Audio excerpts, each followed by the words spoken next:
O nacionalismo foi, incontestavelmente, uma das forças mais poderosas que moldaram a história do mundo ocidental entre 1830 e 1914. Tornou-se um verdadeiro culto para milhões de pessoas, normalmente iludidas com a ideia de um Estado-nação íntegro, soberano e poderoso. Essa ideia era mais forte do que a religião, sobrepujando o cristianismo no seu apelo aos sentimentos e ao espírito de sacrifício por uma causa sagrada.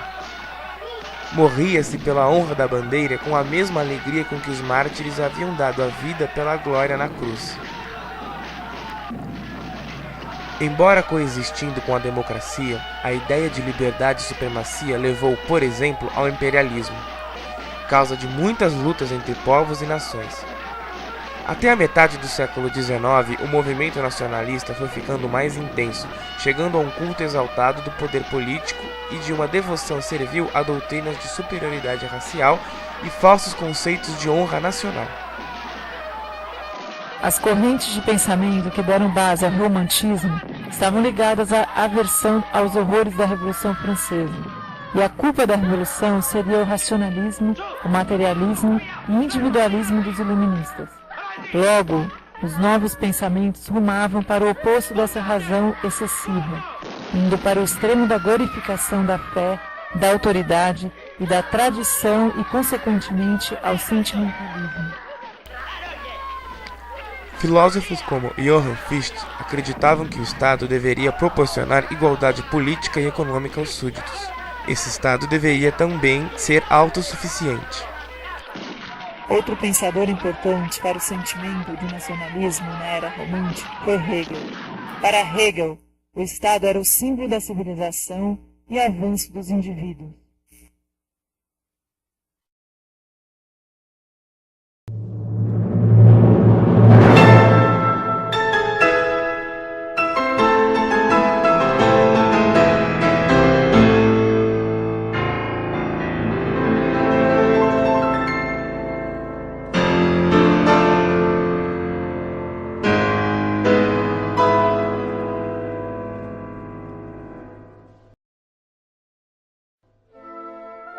O século XIX pode ser considerado o século da música, dado o grande número de artistas e obras dessa época, e o grande desenvolvimento dessa arte.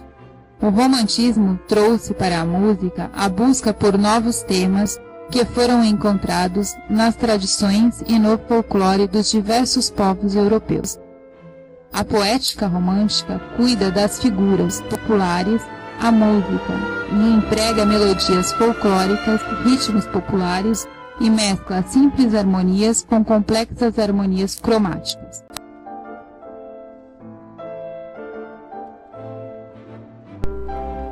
Os movimentos nacionais viam na arte popular a manifestação do caráter nacional. A busca por temas nacionais eram também uma negação a povos opressores e à ópera italiana, dominante no período.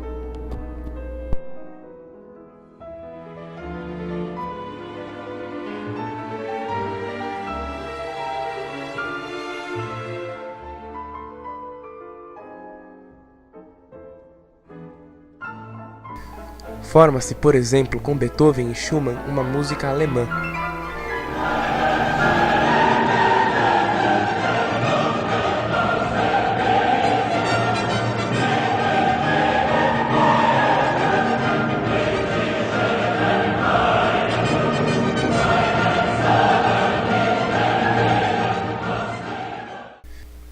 Com Chopin, uma música polaca.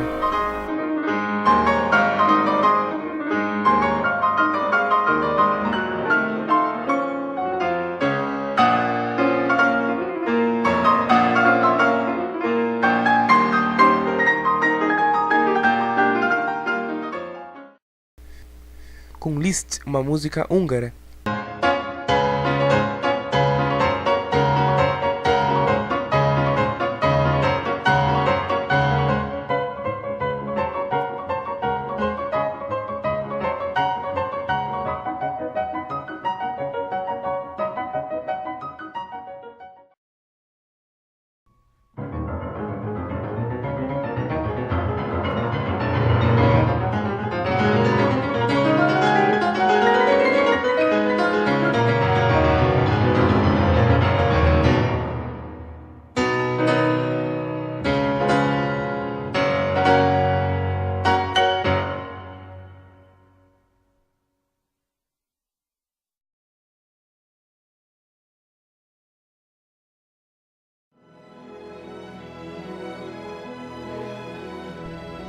A música de Grieg é inspirada nas melodias e canções populares da Noruega e lembra quase sempre paisagens do país, as montanhas, as florestas de pinheiros e os fiordes. Porém, evoca também as alegrias e tristezas dos compatriotas, os ecos das sagas e a sua própria sensibilidade romântica. O contato com o folclore transformou-o num dos primeiros compositores a libertar-se das influências germânicas.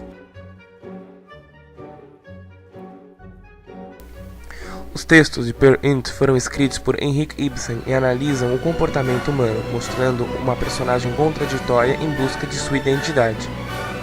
A música, composta por Edvard Grieg, mistura elementos do folclore nórdico como anões e duendes, paisagens sublimes como montanhas e mares agitados e funde traços musicais de outras culturas como a árabe.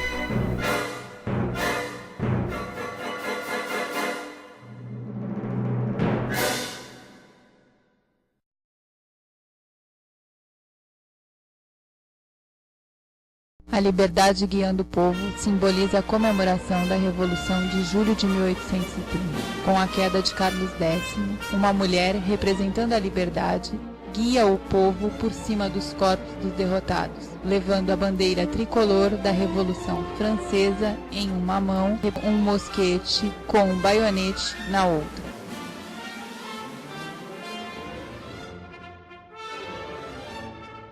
Os exércitos de Napoleão ocuparam a Espanha, mas no dia 2 de maio de 1808, os cidadãos de Madrid levantaram-se contra os franceses. No dia seguinte, o exército francês revidou com uma terrível vingança, executando centenas de rebeldes e muitas outras pessoas que eram apenas observadores inocentes. Goya só conseguiu registrar esses fatos alguns anos depois, quando o rei Fernando VII foi reconduzido ao trono espanhol.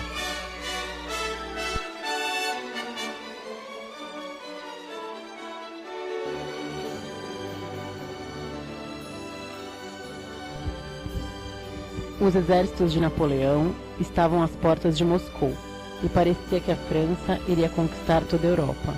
Porém, a situação se inverteu e o exército francês foi forçado a recuar, derrotado não pelas forças das armas, mas pelo cruel inverno russo. Turner mostra o exército de Aníbal, grande líder cartaginês, que, como Napoleão, invadiu a Itália atravessando os Alpes a pé. Contudo, Turner não glorifica o sucesso militar de Aníbal. O tema real do quadro é a força da natureza.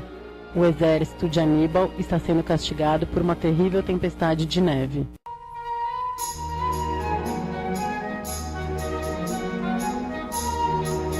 Numa terra assolada pelo horror da guerra, Frederick Gruntz, jovem oficial do regimento de cavalaria de Napoleão, prepara-se para sua primeira incursão num campo de batalha. Na iminência do combate contra um exército armado e disposto a morrer pela sua terra, os ensinamentos recebidos por Gruntz na escola militar parecem distantes.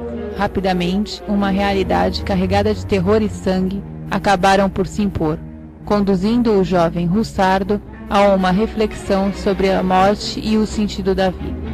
Para trás ficam seus ideais românticos de glória e heroísmo derrotados face à crueldade da guerra.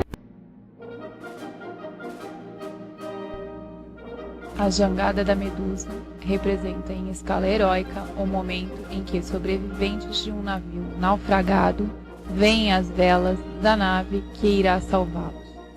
Esses tripulantes haviam sido abandonados por seu capitão e sua história escandalizou a nação francesa. O fato foi visto como uma metáfora da corrupção na França após a queda de Napoleão.